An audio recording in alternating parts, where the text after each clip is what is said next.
Hello दोस्तों। स्वागत है आपका हमारे YouTube channel learning at home में। कैसे हैं आप सब? आशा करती हूँ आप सब अच्छे होंगे। दोस्तों, आज मैं आपके सामने MPS 001 का एक इम्पॉर्टेंट क्वेश्चन लेकर आई हूँ। आज का हमारा टॉपिक है उदारवाद। बहुत ही इम्पॉर्टेंट टॉपिक है, अक्सर एग्जाम में ये क्वेश्चन रिपीट होता हुआ हमें दिखता है। तो चलिए दोस्तों, जानते हैं उदारवाद क्या होता है। जल्दी से शुरू करते हैं। 17वीं शताब्दी में मध्य युग के पश्चात उदारवाद का जन्म हुआ। 17वीं से 19वीं शताब्दी तक उदारवाद ने पश्चिमी यूरोप और अमेरिका के लोगों के जीवन दर्शन को प्रभावित किया और इन्हें लोकतंत्र, लोक कल्याण एवं धर्मनिरपेक्षता के उच्च आदर्शों की ओर अग्रसर किया। उदारवाद जो है वो पश्चिमी संसार की एक प्रमुख विचारधारा है। यूरोप में पुनर्जागरण और धर्म सुधार के समय जो विचार पनप रहे थे, उदारवाद उसी वातावरण की एक उपज है। जीवन शैली के रूप में उदारवाद मध्य वर्ग की सामाजिक, राजनैतिक और आर्थिक आकांक्षाओं को दर्शाता है। उदारवाद का प्रारंभ राजतंत्र के विरुद्ध एक प्रतिरोध से हुआ, जिसका संबंध जीवन के प्रत्येक क्षेत्र से था। दोस्तों, उदारवाद एक विचारधारा है जिसकी शुरुआत हुई थी 17वीं से 19वीं शताब्दी के बीच में।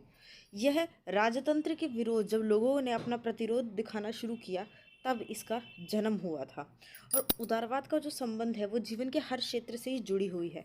व्यक्ति की स्वतंत्रता की प्राप्ति और राज्य सत्ता को चुनौती देने के लिए उदारवाद ने जीवन के प्रत्येक क्षेत्र में स्वतंत्रता की मांग की। उदारवाद क्या है दोस्तों? उदारवाद जो है वो जीवन में स्वतंत्रता की मांग करता है। वो व्यक्ति की स्वतंत्रता की मांग करता है और उस स्वतंत्रता की भी मांग करता है कि व्यक्ति राज्य की सत्ता को चुनौती दे सके, उसके खिलाफ खड़ा हो सके। इन स्वतंत्रताओं से संबंधित मुख्य समस्या का संबंध जो है वो राज्य और व्यक्ति के संबंधों से था। उदारवाद का आरंभिक उद्देश्य ज़्यादा रचनात्मक नहीं था। 19वीं शताब्दी में यह तो एक प्रगतिशील विचारधारा थी जो व्यक्ति और राष्ट्र के अधिकारों के लिए लड़ रही थी। पिछले कई वर्षों से उदारवाद पर अन्य विचारधाराओं जैसे कि मार्क्सवाद, फासीवाद आदि अनेक विचारधाराओं और राजनैतिक आंदोलनों का सामना भी से करना पड़ रहा है। 20वीं शताब्दी के बीच उदारवाद बचावकारी तथा रूढ़िवादी क्रांतिकारी आंदोलनों से अलग एक विचारधारा बन गया। अब क्लासिकी उदारवाद स्वतंत्रतावाद का एक नया रूप ले चुका था। दोस्तों, चलिए जानते हैं उदारवाद क्या है।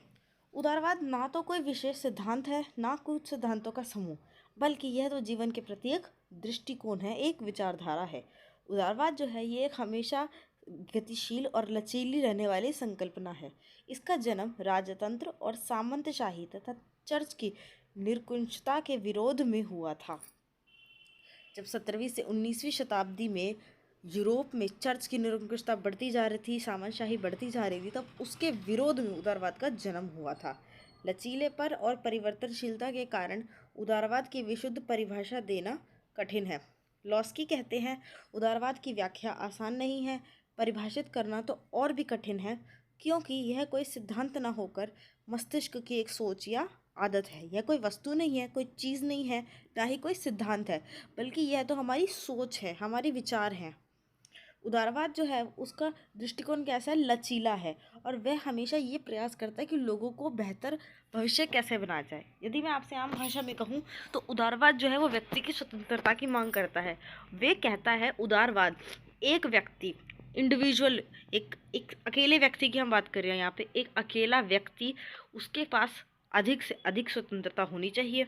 समय के साथ साथ चीज़ें बदलती रहती हैं, तो इसी कारण उदारवाद जो है लचीला है। जैसे समय की मांग होती है वैसे वो लोगों के लिए बेहतर चीज़ें चाहता है, ताकि लोग अपना विकास कर सके, अपना बेहतर भविष्य का निर्माण कर सके। ये कोई दो चार चीज़ों पे फिक्स नहीं है। समय के साथ जैसी ज़रूरत होगी वैसे उदारवाद चलेगा। यह अनेक सामाजिक समस्याओं के प्रति भी एक अस्थायी सुझाव है। रिचर्ड वेलहेम कहते हैं, उदारवाद व्यक्ति की स्वतंत्रता मूल्य में विश्वास का नाम है। दोस्तों, यहाँ हम देख रहे हैं, यहाँ कई लोगों के द्वारा उदारवाद को लेके जो व्याख्या दी गई है, जैसे कि अभी हमने ऊपर पढ़ा था, लॉस्की ने दी थी, फिर ये रिचर्ड वेलहेम ने दी है, आगे सार्टोरो ने भी दी है। तो इसमें से अगर एक दो डेफिनेशंस को, एक दो व्याख्या को आप याद करेंगे और उनके नाम के साथ एग्जाम में लिखेंगे तो आपको अच्छे से अच्छे मार्क्स डेफिनेटली गारंटेड मिलेंगे। तो दोस्तों, इन्हें याद करके ज़रूर जाइएगा, नाम भी याद रखिएगा। और ये एक एक लाइन की डेफिनेशन ज़्यादा बड़ी नहीं है, आप आसानी से याद कर सकते हैं, तो प्लीज़ उन्हें याद ज़रूर कीजिएगा। अब आगे देखते हैं, सार्टोरो ने इसे साधारण रूप में कहा है, व्यक्तित्व स्वतंत्रता, न्यायिक सुरक्षा और संवैधानिक राज्य का सिद्धांत और व्यवहार, व उदारवाद को ये मानते हैं। उदारवादी संकल्पना की बात करें तो यह लगभग 300 वर्ष पुरानी है, लेकिन 19वीं शताब्दी में यह माने जाने लगा कि व्यक्ति की स्वतंत्रता में हस्तक्षेप ना किया जाए, वही उदारवाद है। व्यक्ति को ज़्यादा से ज़्यादा स्वतंत्रता दी जाना ही उदारवाद है। अब 20वीं शताब्दी आते आते उदारवाद का रूप जो है वो सकारात्मक हो गया।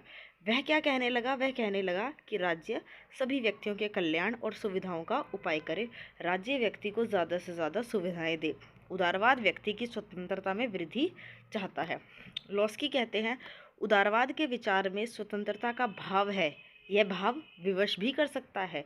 इस कारण उदारवाद सहनशीलता की मांग करता है, खासकर उन विचारों और प्रवृत्तियों के प्रति जिन्हें खतरनाक समझा जाता है।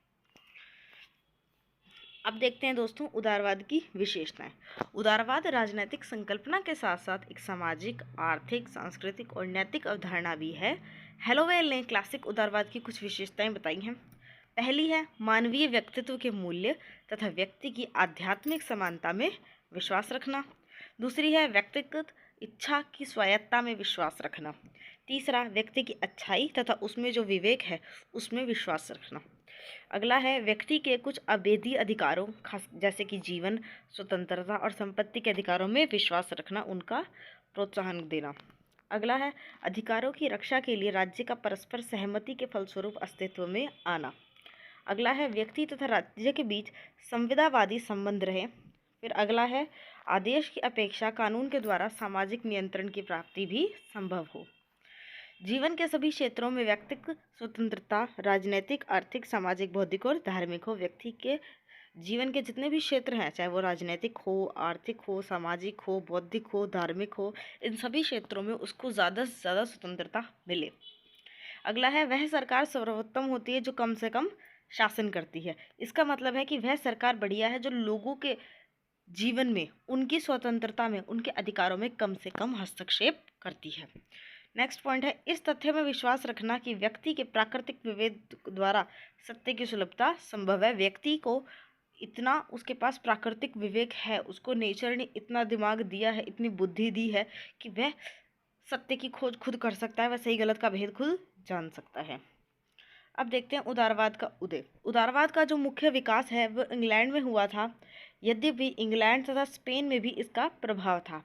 उदारवाद ने पश्चिमी यूरोप के देशों तथा अमेरिका में भी अपनी छाप छोड़ी थी। जर्मनी में उदारवादी दर्शन का जो रूप है वो विवेकपूर्ण था। फ्रांस में जाकर उदारवाद एक विशेष वर्ग का सामाजिक दर्शन बन गया। इसे राष्ट्रीय नीति का प्रोत्साहन तो वहाँ नहीं मिला। फिर फ्रांस में देखें तो उदारवाद वहाँ समीक्षात्मक था। वहाँ उदारवाद जो है वो अत्याचार के विरोध में लोगों के सामने आया था, जिसने मार्क्स के वर्ग संघर्ष विचार में खुद को आत्मसात कर लिया था। 19वीं शताब्दी के दौरान उदारवाद इंग्लैंड में पहुंचा, जहां पर वह राष्ट्रीय दर्शन और राष्ट्रीय नीति बन गया। इसने वहां उद्योग के लिए बहुत स्वतंत्रता प्राप्त की, व्यवस्थित तथा शांतिपूर्ण हस्तांतरण के नियम बनाए, श्रमिक लोगों को, मजदूर लोगों को उनके मताधिकार और उद्योग के बुरे प्रभावों से भी सुरक्षित किया।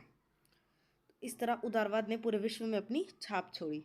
अब देखते हैं मिल ने उदारवादी दर्शन के मूल सिद्धांतों की व्याख्या की। फिर आगे चलकर हॉब्स ने भी अपनी बुक लिबरलिज्म में उदारवाद के कुछ मौलिक सिद्धांत बताए थे।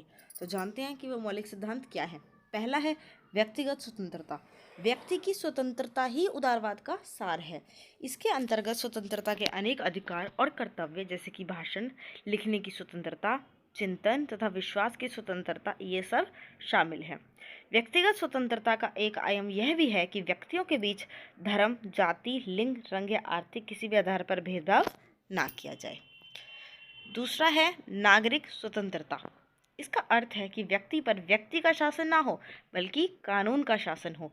मिल्टन कहते हैं कि जो सभी व्यक्ति हैं वे हम सब स्वतंत्र रूप से पैदा होते हैं। हम गुलाम तो पैदा नहीं होते, हम आज़ाद पैदा होते हैं। इसीलिए हम सबको अपना भाग्य बनाने के लिए काम करने की स्वतंत्रता भी होनी चाहिए। और जो शासक है, जो हमारे ऊपर शासन करेंगे, चाहे वो राजा हो या सरकार हो, उसे सत्ता का प्रयोग कानून के दायरे में रहकर ही करना चाहिए, एक लिमिट से ज़्यादा नहीं करना चाहिए। अगला है आर्थिक स्वतंत्रता। आर्थिक स्वतंत्रता ने व्यक्ति को आर्थिक बंधनों से मुक्त कर दिया।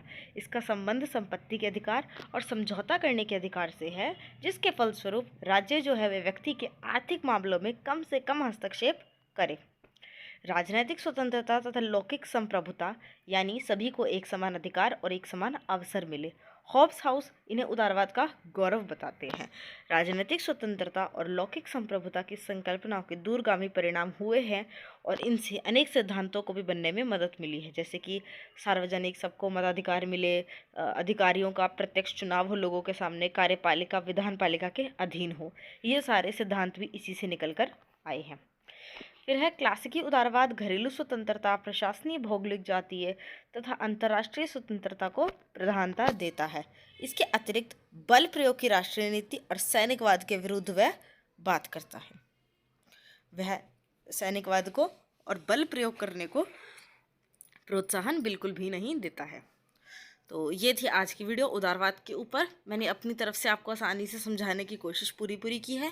यदि आपका अभी भी कोई डाउट हो तो कमेंट कीजिएगा। वीडियो अगर अच्छी लगे, आपको समझ में आए तो लाइक कीजिएगा, अपने दोस्तों के साथ शेयर कीजिएगा। आपका लाइक हमारे लिए बहुत इंपॉर्टेंट है, तो दोस्तों ज़रूर कीजिएगा। और आने वाली वीडियोज़ के लिए हमारे चैनल को सब्सक्राइब कीजिए और हमारे चैनल के साथ यूँ ही बने रहिए। वीडियो देखने के लिए आपका धन्यवाद।